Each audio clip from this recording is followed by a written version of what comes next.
Hey, it's Laura with your latest tech update. Would you believe that the biggest cybersecurity risk to your business lies in your email inbox?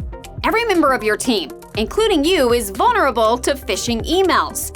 These are fake emails trying to get you to click bad links or enter your login details on false sites. New stats show the most common are finance-related scams, making up 54% of attacks. That's followed closely by pretend urgent notifications, claiming passwords are expiring, or immediate action is required. Others include document and voicemail scams, fake text emails, and pretend job applications. Each one is a risk to your business. Falling victim can mean losing money and data and damage to your reputation. So, what's the solution? Stay informed, train your team, and implement strong security measures.